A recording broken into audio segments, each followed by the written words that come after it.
This is me taking all of my belongings from multiple bags and unpacking them.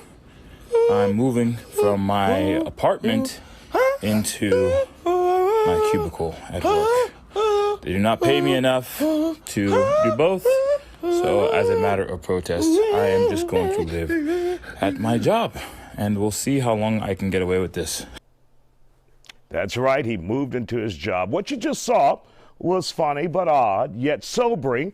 A look at what many in this country are dealing with. A Seattle man is gaining lots of attention after moving into his cubicle at work to live there.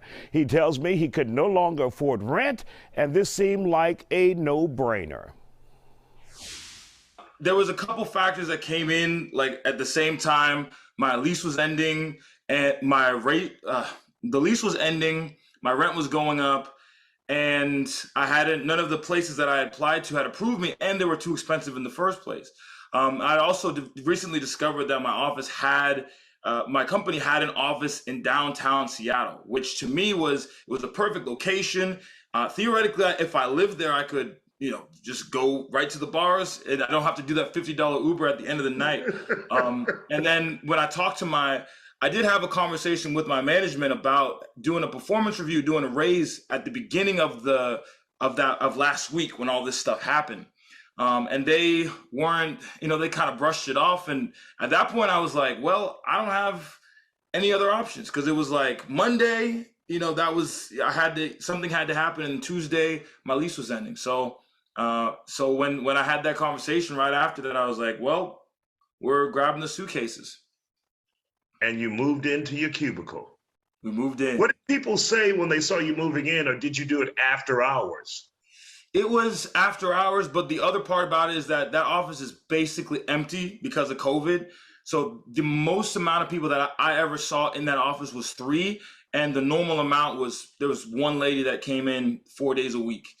So it was really only me and one lady, and maybe there's a cleaning lady there one night. I saw. And did any of them do a double take, like, what the hell is going on here? No, because the one lady that came in every day, she stayed, the office isn't in this like U shape.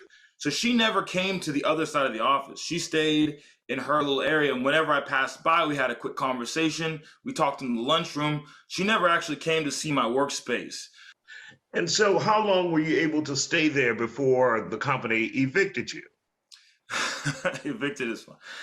4 days. Is that a strong word? It is. It is, but that's what happened for all intents and purposes. That's what happened. It was 4 days and 3 nights. Well, that's some time there. Were you able, or are you able to find a new place as of yet, or are you still looking? What? Yeah, actually, the ironic part was like the day that they sent like that final letter. One of those apartment places had called. But yeah, right now I'm just in an Airbnb in close to where my original apartment was. But while it's all funny on TikTok, it is a serious issue when people are not being paid a livable wage. And you're in Seattle, Washington, right? Yes. Pretty expensive there. Ever thought about leaving, moving somewhere else? Yeah, that was the biggest thing for me.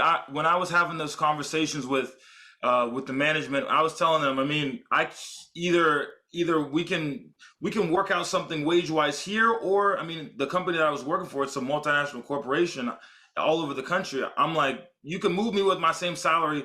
When I started this whole thing, I was living in West Virginia, just working remotely.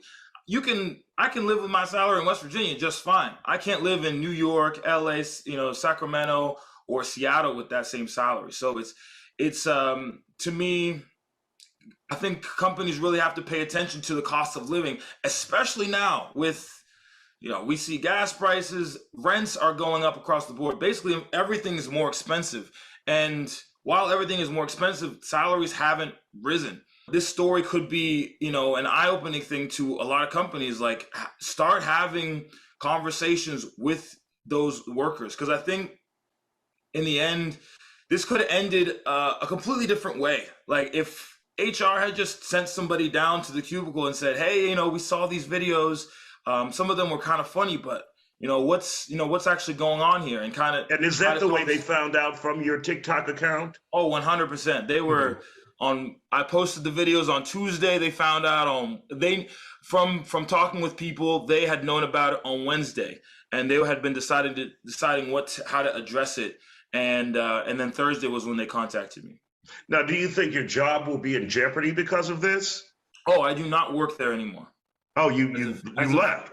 So as of did Monday. you No, it quit or was. did they terminate you? What happened?